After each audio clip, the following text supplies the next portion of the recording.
And we're live.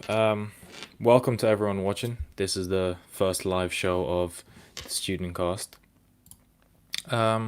It's great having everyone on. If you're watching this after the fact, make sure you like, make sure you subscribe. Um, and yeah, I just wanted to create this live show to give people a voice and talk about some things that I may not get a chance to talk about on the podcast, but I just want to mention them, put it out there, and have a place open for discussion for everyone. Um, I've been really thinking about the U.S. and this perception of the U.S. that's changed in my opinion in the last 6 to 12 months, but especially with the coronavirus outbreak and how they've been handling that whole situation. It's it's really changed my perception of America from when I was younger. And I think a lot of people, especially in the UK, we've had this perception of the States as this incredible place, and it's it is an amazing country, and or should I say it was, in my opinion. It was this amazing country where life flourished and businesses, and they were at the top of everything in terms of technology and uh, politics, and anything you can think of. The US really was, sorry, cream of the crop when it came to pretty much anything.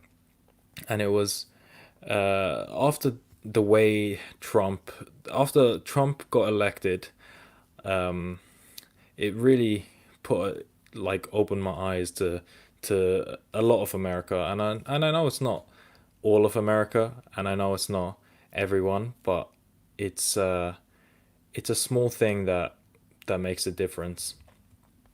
Um, it sorry, I lost track of what I was saying. It's a lot of the country that did vote for Trump, and the majority did win. So he has to be a reflection of the general public's views, and I know that that's maybe not what everyone thinks now, or is currently thinking, considering how everything's going. But Trump really, as everyone knows who's in Gen Z, Trump is really fucked up. Trump is not qualified to be running the country, in my opinion.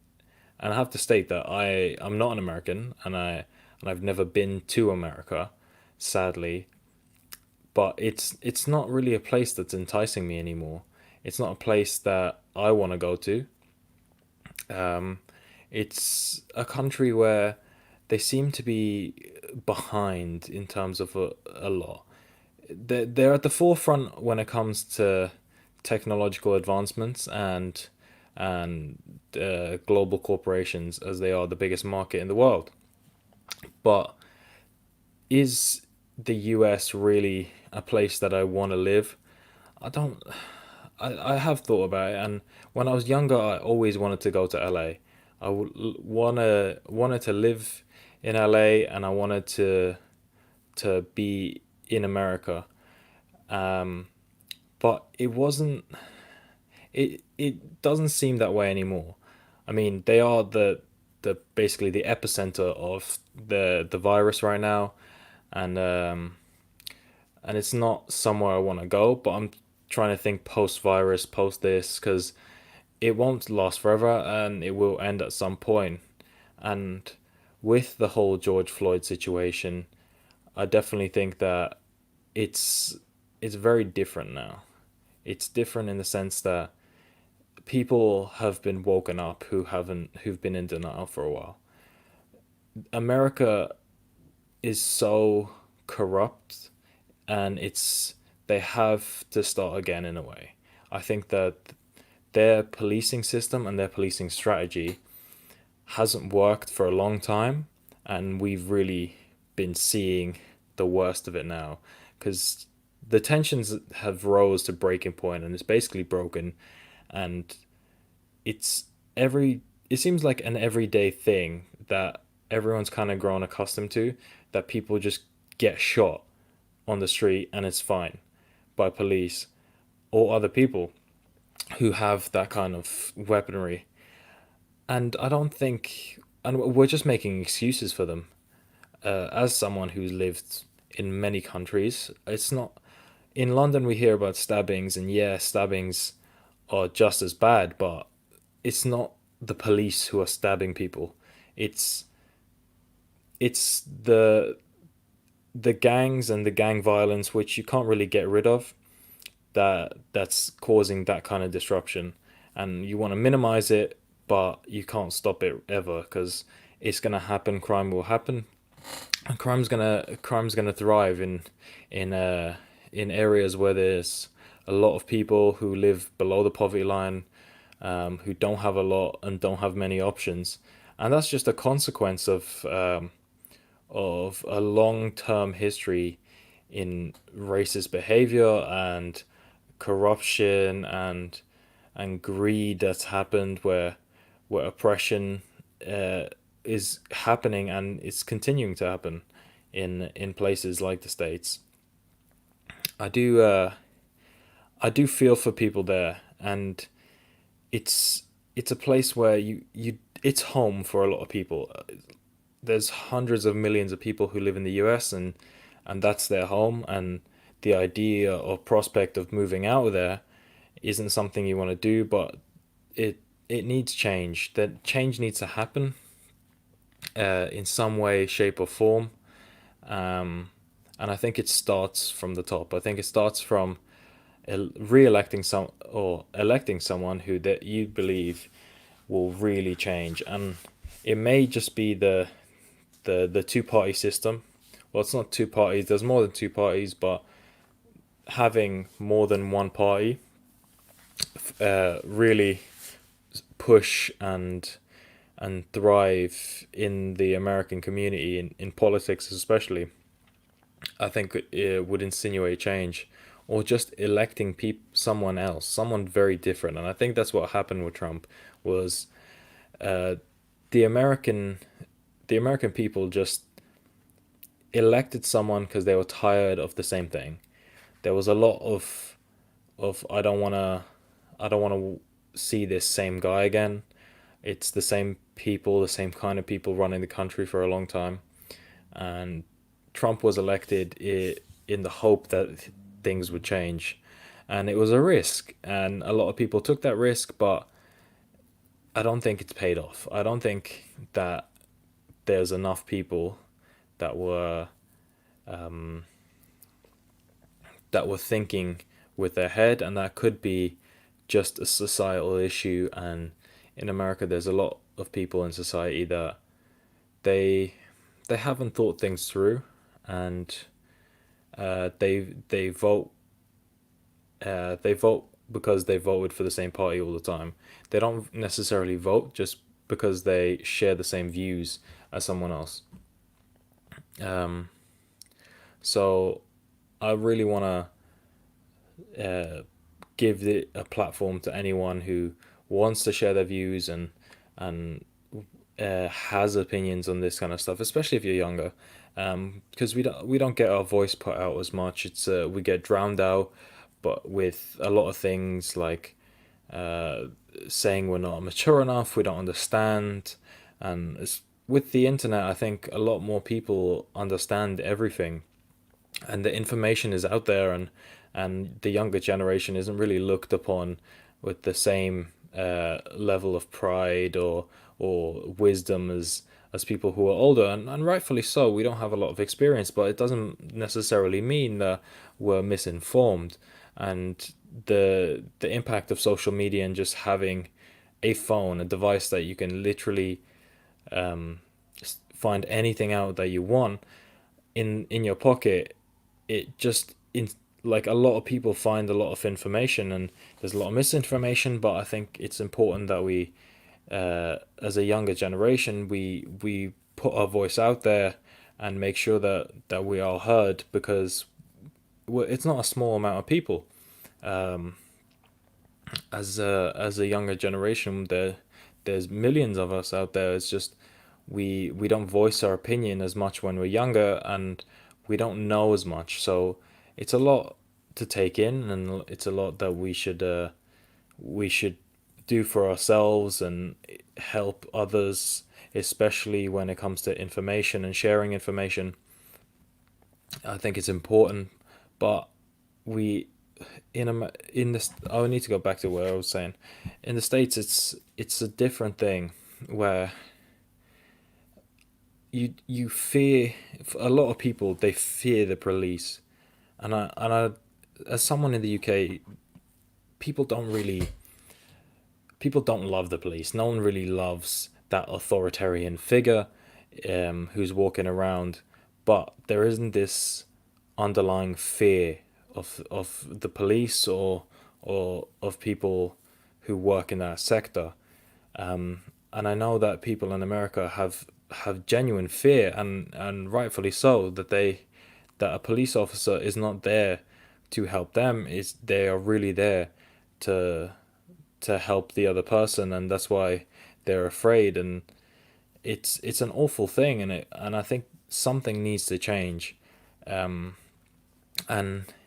I think our generation, who understands a lot of the stuff, and we understand that it's a social issue and that it starts with a society changing and our perceptions changing. We, as people get older, we mature more and we understand. And I think it's imparting that wisdom onto the next generation, that racism, hopefully, I'd love for it to end and be done with in my lifetime. I don't think it will, but I really wish it could be. It's something that is still runs deep in the core of a lot of nations, and it's not like there's no racism in the UK. It's far from it. There is so much, but I don't think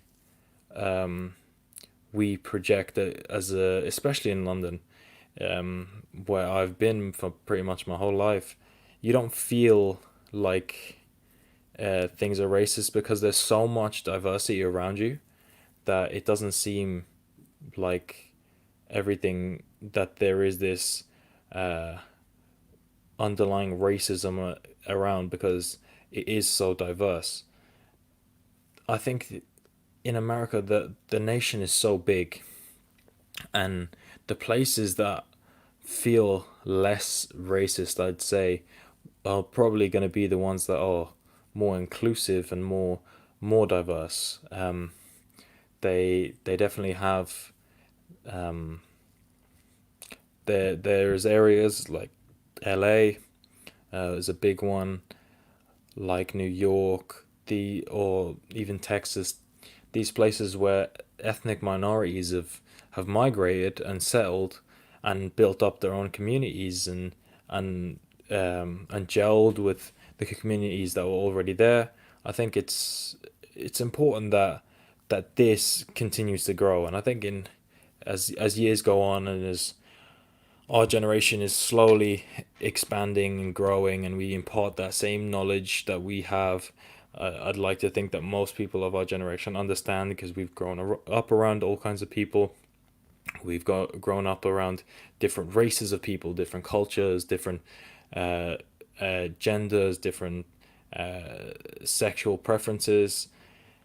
We're very inclusive, and I think it's vitally important that we share that knowledge onto the next generation, and make a real change, make a difference, and not be that generation that sits back and just, walks around acting like we're owed something. We need to be just as hardworking as the previous generation, because apparently they were working harder than us, as because they had to. But we have to be on top of it. We have to be on job, basically. This it's not just about spreading it for our families. It's about having those difficult conversations with people where maybe you don't necessarily get through to him, but you're planting a seed of something in their head, and I guess it works both ways.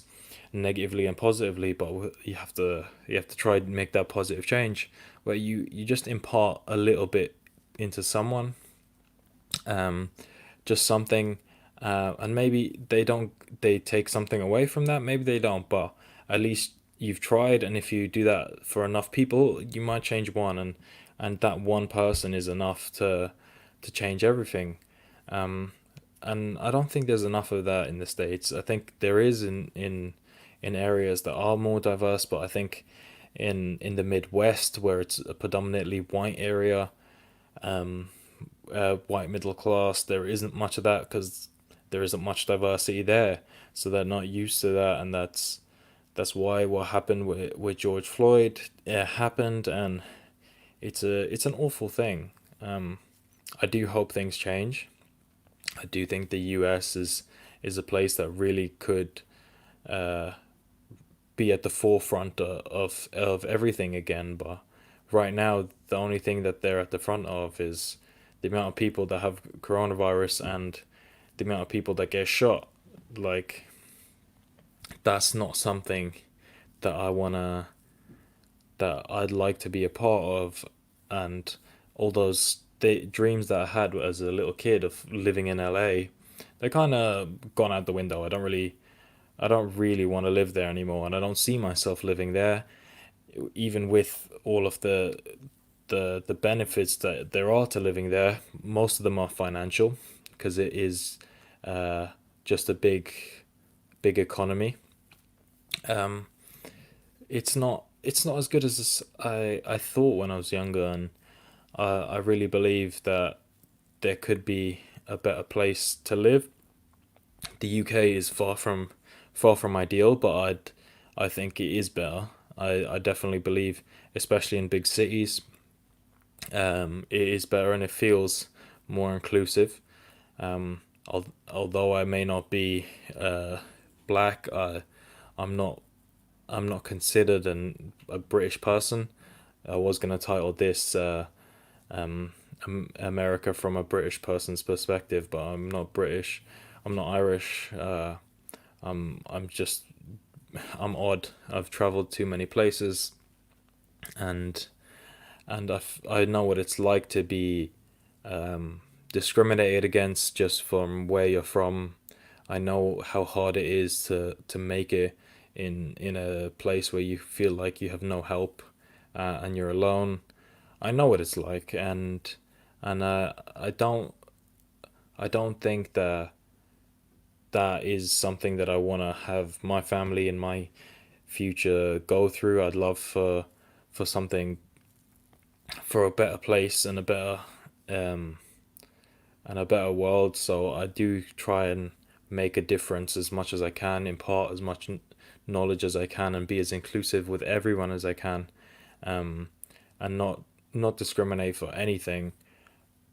But I understand, I know what it feels like, and that's why I think I have empathized and with the the black community, because feeling excluded and not feeling included with everyone, it's not a nice thing. And I empathize with them, and the whole George Floyd situation. I just you have to think of it, no matter who you are. Think of George Floyd as if they were your best friend, your son, your daughter, your mum or your dad. If that was them, they had done nothing wrong.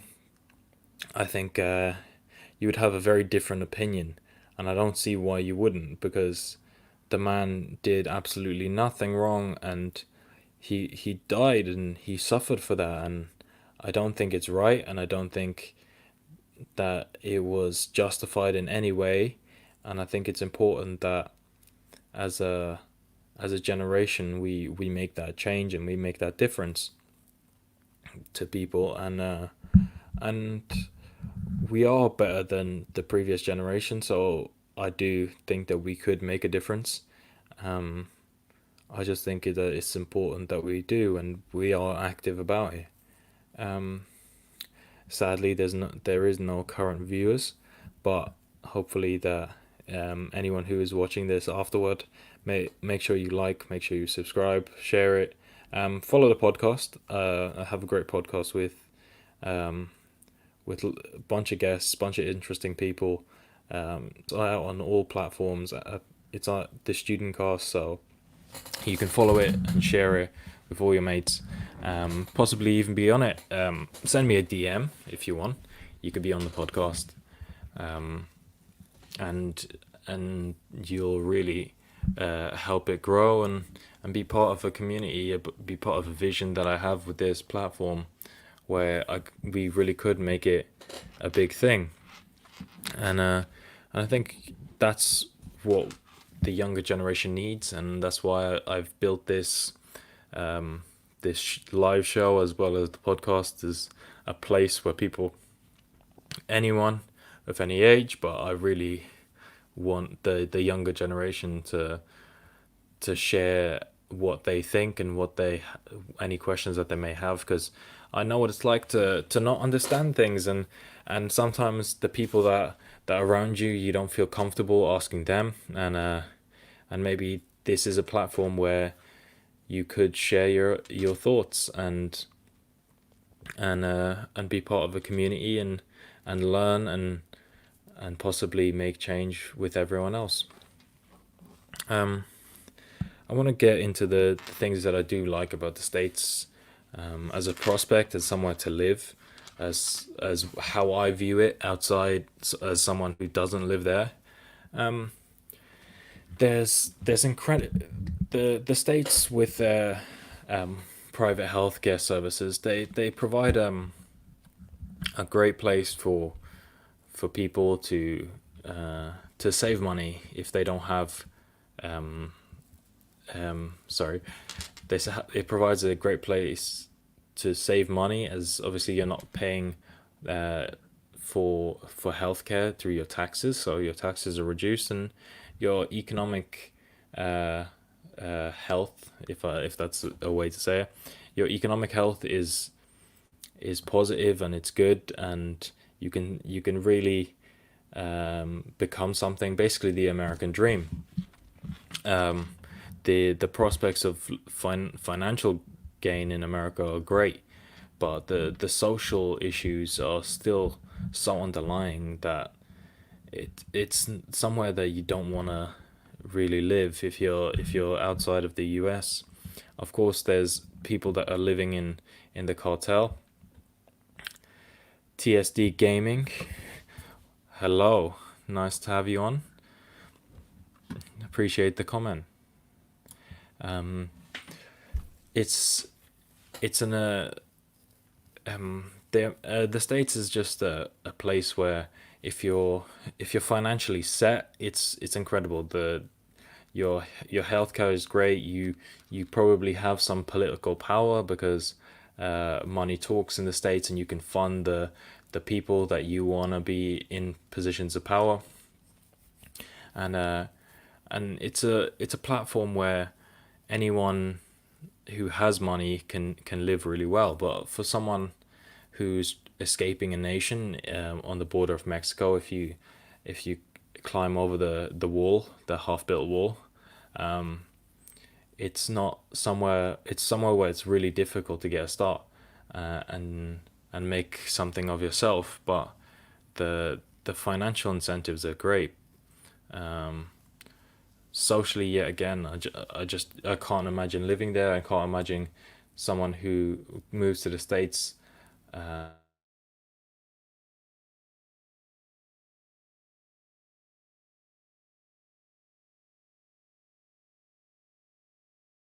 raising.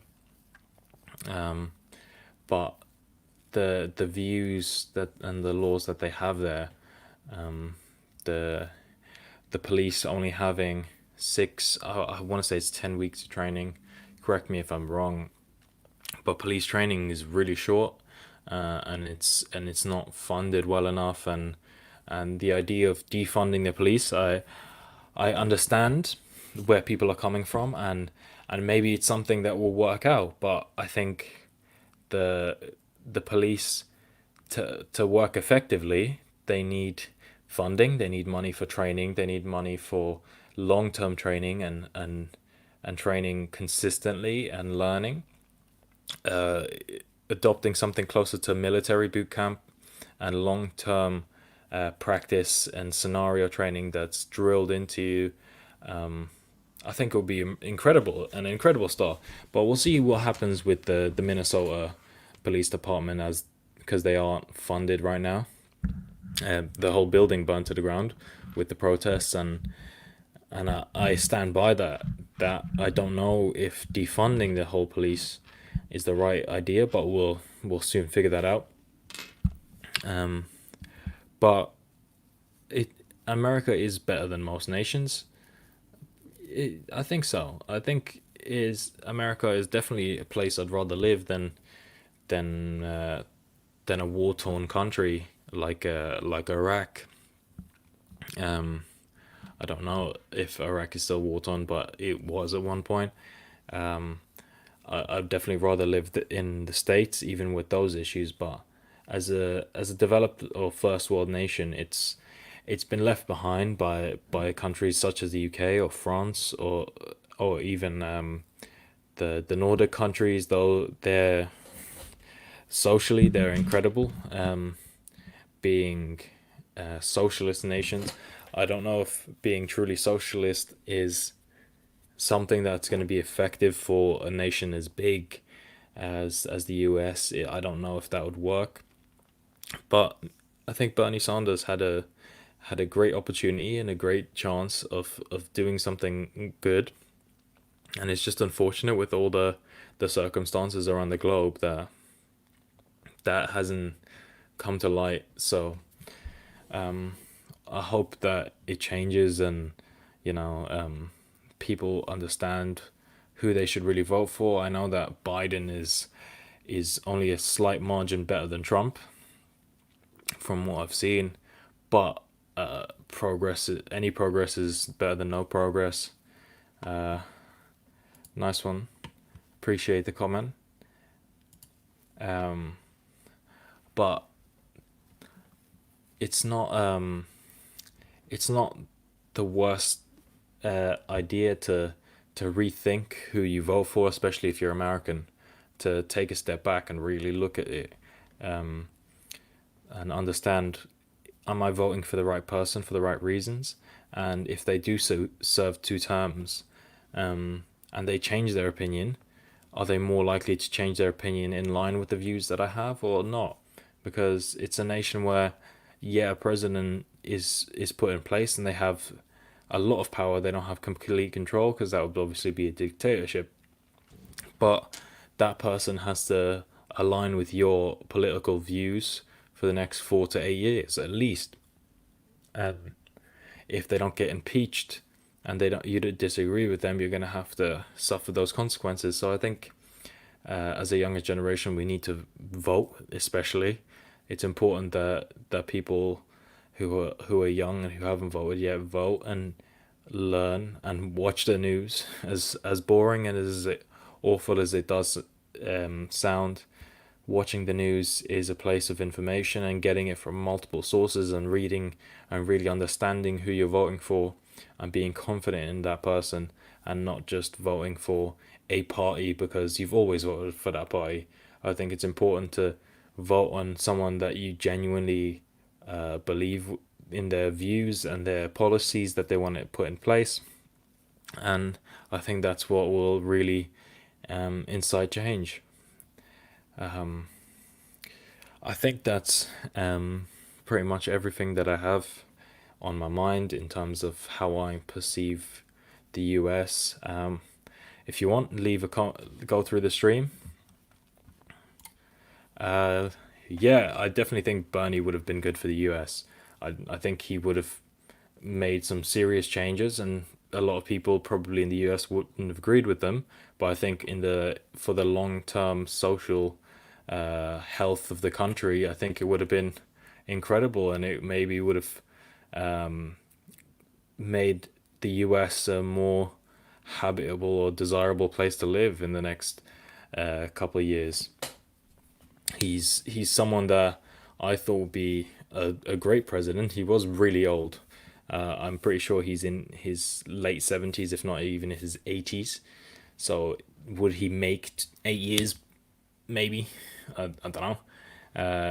But he's someone that really understood what was necessary to change the US and change people's perceptions, because it's a very traditional, right wing nation in its thoughts and its ideas. And I think it's about time that the US adopts more left wing ideologies. And as someone who doesn't really have that much of a bias left or right, I think I'm pretty much central when it comes to views, probably leaning slightly left.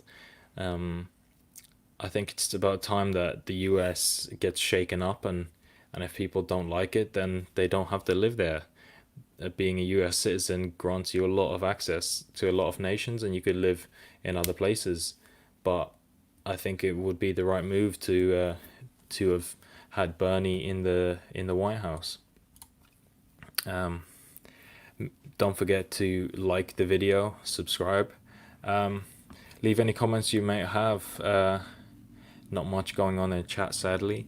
So if no one has anything else that they want to say, I'm gonna I'm gonna end off here. All right, check out the podcast. Make sure you follow me on all the socials. They're all in the description below. And I'll catch you in the next one.